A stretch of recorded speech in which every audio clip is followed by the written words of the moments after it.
Luís Alves de Lima e Silva, Duke of Caxias, nicknamed the Peacemaker and Iron Duke, was an army officer, politician and monarchist of the Empire of Brazil.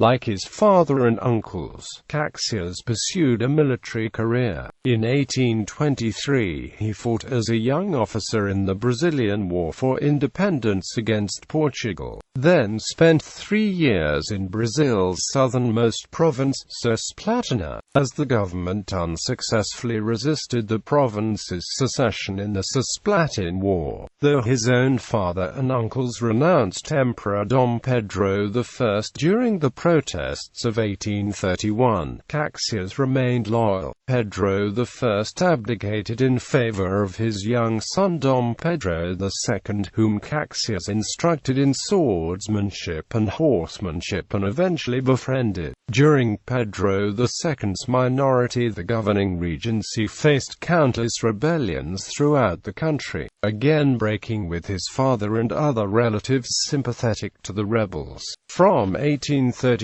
to 1845, Caxias commanded loyalist forces suppressing such uprisings as the Balaiada, the liberal rebellions of 1842 and the Ragamuffin War. In 1851, under his command, the Brazilian army prevailed against the Argentine Confederation in the Cisplatine War. A decade later, Caxias, as army marshal, led Brazilian forces to victory in the Paraguayan War. As a reward, he was raised to the titled nobility, becoming successively a baron, count and marquis, finally becoming the only person created duke during Pedro II's 58-year reign. In the early 1840s, Caxias became a member of the Reactionary Party, which evolved into the Party of Order and finally the Conservative Party. He was elected senator in 1846. The emperor appointed him president of the Council of Ministers in 1856. He briefly held that office again in 1861, but fell when his party lost its parliamentary majority. Over the decades, Caxias witnessed the growth and zenith of his party, then its slow decline as internal conflict divided it. In 1875 he headed a cabinet for the last time, and after years of failing health he died in May 1880. In the years after his death and mainly following the downfall of the Brazilian monarchy, Caxias' reputation was initially overshadowed by that of Manuel Luís Osorio, Marquis of Erval, but with time surpassed even Erval's renown. In 1925 his birthday was established as the Day of the Soldier, a day of honor for the Brazilian army. On the 13th of March 1962, he was officially designated the Army's protector, its soldierly ideal and the most important figure in its tradition. Historians have regarded Caxias positively, several ranking him as the greatest of Brazil's military officers.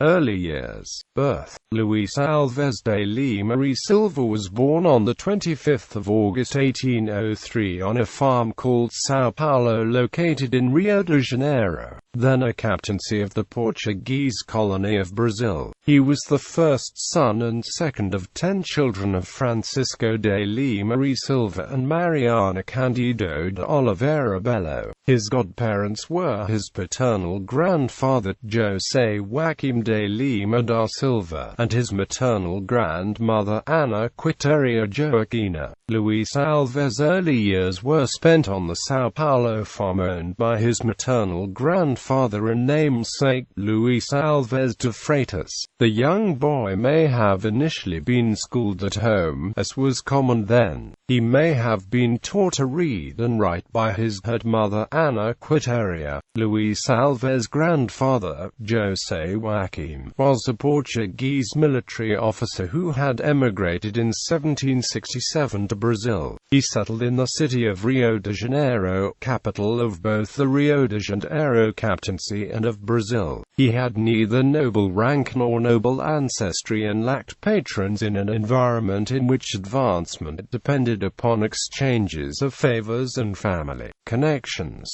Having fought against the Spaniards on Brazil's southern frontiers, he secured a place for himself in Rio de Janeiro's upper class when he married a member of the local and influential family. The arrival of the Portuguese royal family in Rio de Janeiro in 1808 changed the lives of the Lima family. King Dom João VI embarked upon a series of wars of conquest which resulted in the expansion of Brazil's territory with the annexation of Cisplatina to the south and of French Guiana to the north. By 1818, Luís Alves' relatives, who were military officers and had served in the wars, had been ennobled. His grandfather, José Joaquim, became a member of the Order of Christ and Fidalgo Cavaleiro da Casa Real. His father, Francisco de Lima, and uncles were also granted honors. Within 2 generations, the Lima family had risen from mere commoners to the ranks of Portugal's entitled nobility. Military education. On the 22nd of May 1808, Luís Alves was enlisted at the age of 5 as a cadet in the 1st Regiment of Infantry of Rio de Janeiro. Historian Adriana Barreto de Souza explained that this did not mean that he began to serve as a child. The connection to the regiment was simply honorific, his perquisite as the son of a military officer. This infantry regiment was informally known as the Lima Regiment because so many members of the family served in it, including his father and grandfather. In 1811, Luís Alves moved with his parents from his grandparents' farm to Rio de Janeiro and was enrolled at the Seminário São Joaquim, which became Pedro II's school in 1837. On the 4th of May 1818, he was admitted into the Royal Military Academy. The entire course was mandatory for artillerymen and engineers, but infantrymen were only required to take 1st and 5th year classes. Luís Alves took the 1st and 5th year classes in 1818 and 1819, respectively. Though he could have skipped the other years, he chose to take 2nd year classes in 1820 and 3rd year classes in 1821. The subjects he studied in the Royal Military Academy ranged from arithmetic, algebra and geometry to tactics, strategy, camping, fortification in campaign and terrain reconnaissance. He was promoted to Alferez on the 12th of October 1818, and to lieutenant on the 4th of November 1820. Though an accomplished student, Luís Alves was often reprimanded for bullying new students. With time, he matured, eventually being regarded by his peers as a very reasonable and honest person. He had an ordinary appearance, with a round face, brown hair, brown eyes and average height. Luís Alves' unremarkable features were compensated by his bearing. Historian Thomas Wigham described him as someone who learned the art of giving orders early in life. Immaculate in his dress, he was soft-spoken, polite, and smoothly in control of himself. He seemed to radiate calm composure and authority. Wars and military crises. Independence of Brazil. Luís Alves would normally have begun the 4th year classes at the Royal Military Academy in March 1822. Instead, he dropped out in December 1821 and enlisted in the 1st Fusilier Battalion. Prince Dom Pedro, son and heir of King João VI, had just embarked upon the struggle against Portugal that would lead to the independence of Brazil on the 7th of September 1822. The prince was later acclaimed Dom Pedro I, the first Brazilian emperor, on the 12th of October. Those Brazilian and Portuguese forces who remained loyal to Portugal refused to accept this outcome, which led to a war fought on several fronts across Brazil. On the 18th of January 1823, Pedro I created the Emperor's Battalion, a hand-picked elite infantry unit that included Luís Alves, who was named as adjutant to the company's commander, his uncle, Colonel José Joaquim de Lima e Silva. The Emperor's battalion was sent to the province of Bahia in the northeast on the 28th of January and placed, along with other troops, under the command of French Brigadier Pierre Labachette. The Brazilian imperial forces besieged Bahia's capital, Salvador, which was held by the Portuguese.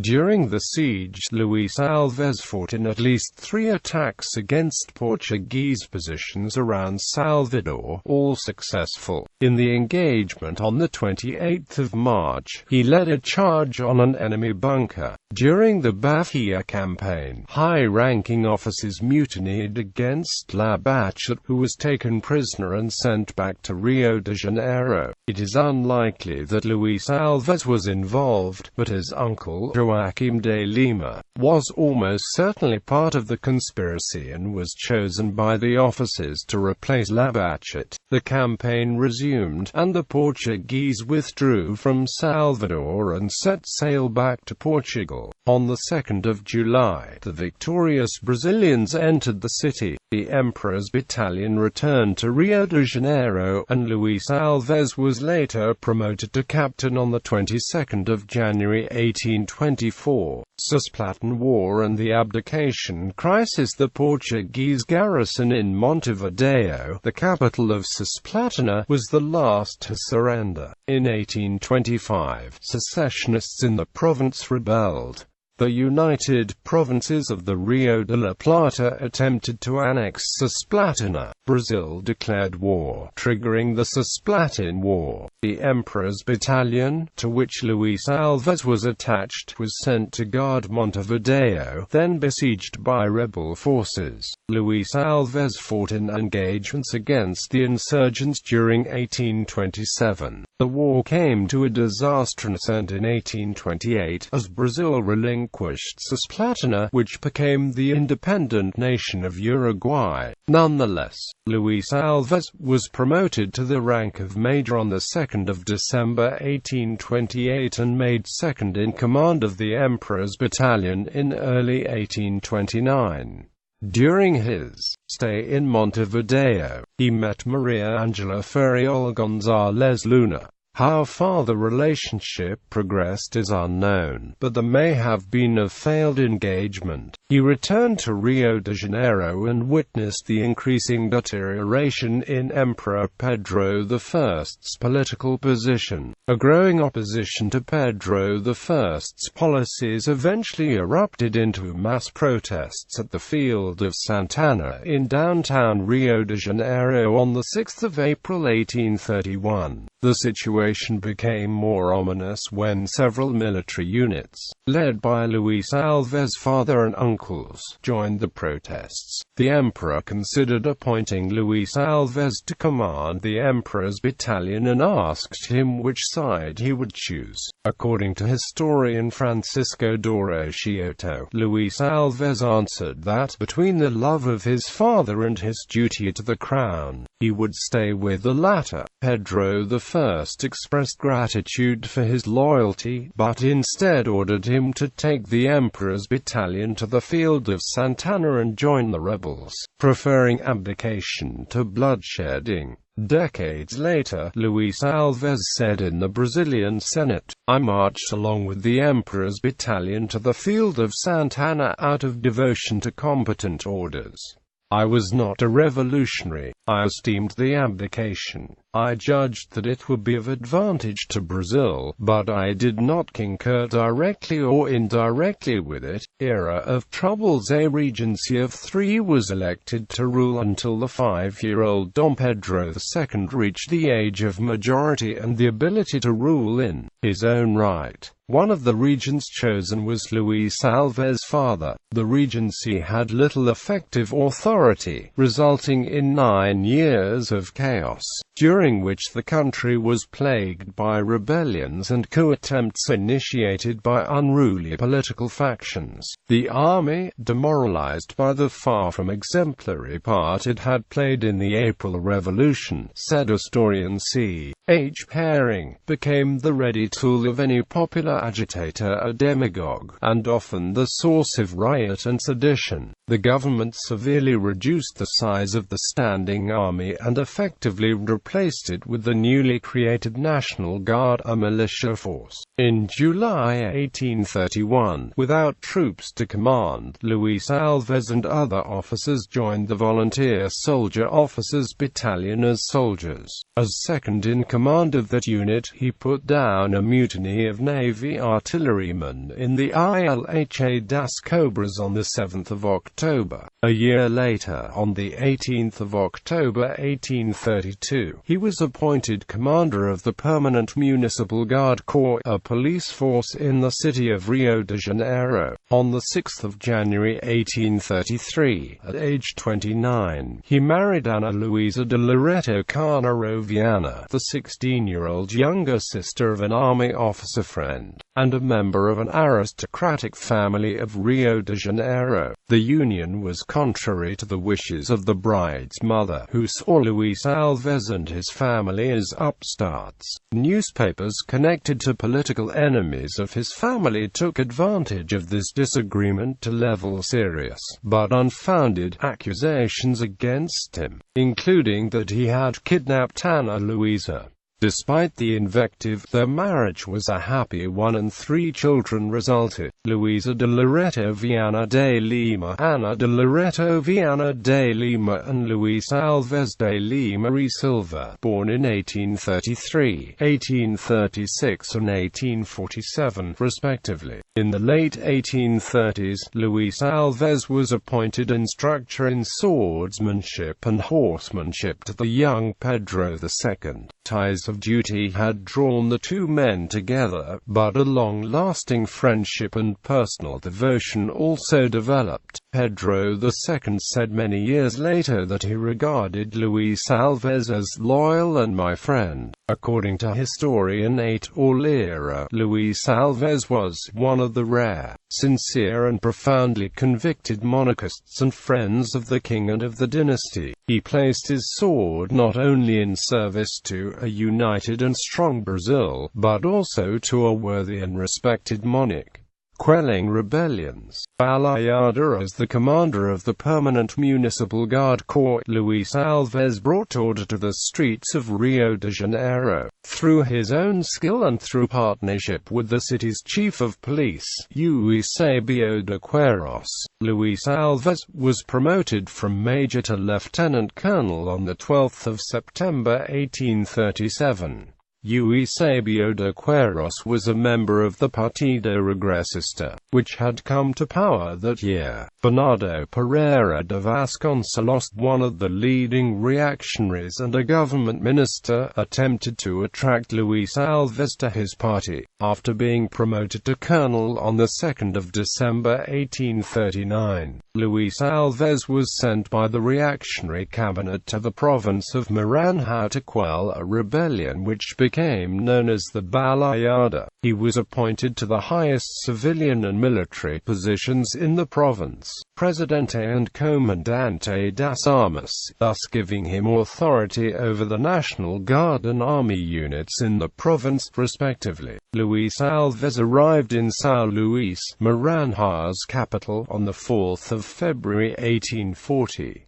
After several battles and skirmishes, he defeated the rebels. For his achievement, Luís Alves was promoted to brigadier on 18 July 1841 and raised by Pedro II to the title nobility as Emperor de Caxias. He was given the rare honor of choosing his title. He decided to commemorate his recapture of Caxias, Maranhão's second richest town, which had fallen into rebel hands. Francisco de Lima wrote to his son with news of the liberals' demand that Pedro II's majority be immediately declared. Meanwhile, Honorio Hermeto Carnarolio sent letters to Luís Alves attempting to undermine the influence Francisco de Lima had on him and to dissuade him from supporting the unconstitutional proposal to declare the Emperor of Age. Liberal rebellions of 1842 upon his return from Maranhão, Caxias, saw that the political climate had changed. Francisco de Lima's Liberal Party had pushed through the premature declaration of the Emperor's majority on the 23rd of July 1840.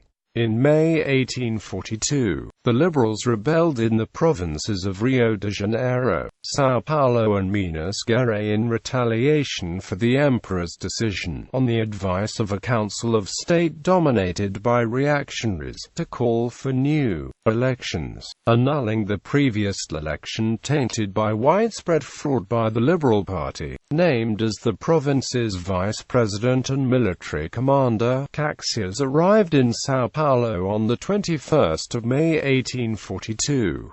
After he defeated the rebels there, he was appointed military commander of Minas Gerais and marched to that province, with the aid of National Guard units from Rio de Janeiro under its president, Honorio Hermeto. Caxias was once again successful, and by late August, the rebellion was crushed. Caxias was honored by Pedro II, who made him his aide-de-camp on the 23rd of July 1842.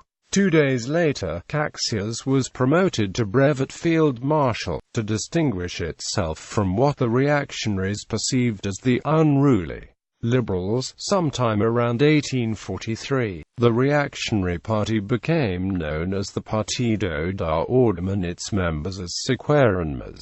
Caxias increasingly identified himself with the Sequeirema ideology: liberalism, preservation of the authority of the state, and support for representative parliamentary monarchy. Although his move toward the Sequeirema camp was not clear at the time he accepted the appointment to put down the rebellion in Maranhão in 1839. His victory over the liberal rebels in 1842 further solidified his allegiance to the Party of Order. Ragamuffin War. When the Republican secessionist rebellion known as the Ragamuffin War began in Rio Grande do Sul in 1835, one of Caxias' uncles joined the rebels. His father, Francisco de Lima, and possibly another uncle, also secretly supported the rebellion. On the 28th of September 1842, Caxias was appointed president and military commander of the province of Rio Grande do Sul. The 16-year-old Pedro II allowed Caxias to prove once more that he was unlike his father and uncles and gave him a short and direct order: "End this revolution, as you have ended the others." Caxias brought with him a fellow Sequeirema and a famous poet, Domingos Gonçalves de Magalhães, to serve as his secretary, as he had previously in Maranhão. Caxias had made a short trip to Rio Grande do Sul in 1839 to inspect the troops fighting the Ragamuffins. Upon his return to the province in November 1842, he found that the rebels, severely weakened after years of struggle, had been forced to resort to guerrilla warfare. When threatened, the rebels escaped to safety in nearby Uruguay. As in Maranhão, São Paulo and Minas Gerais, Caxias planted spies within the enemy's ranks to gather information and to foment dissension. Historian Roderick J. Barman said that he displayed military, organizational, and political talents essential to what is now termed counterinsurgency. In early 1843, Honorio Hermeto became the head of the cabinet, and so long as the Sequeiremas remained in power, Caxias was secure in his position. After Honorio Hermeto quarreled with Pedro II a year later, he and the Sequeiremas resigned. The Liberals replaced the Sequeiremas in government, but Caxias was retained in his command. The War of the Ragamuffins took far longer to put down than had previous rebellions, but through careful negotiation and military victories, Caxias finally managed to pacify the province. The end of the armed conflict was declared on the 1st of March 1845. He was made a permanent field marshal on the 25th of March, and raised to the rank of count on the 2nd of April. Caxias ran for a Senate seat, and being among the 3 candidates with the most votes, he was selected by the Emperor in late 1845 as the senator representing Rio Grande do Sul. He took his Senate seat on the 11th of May 1846.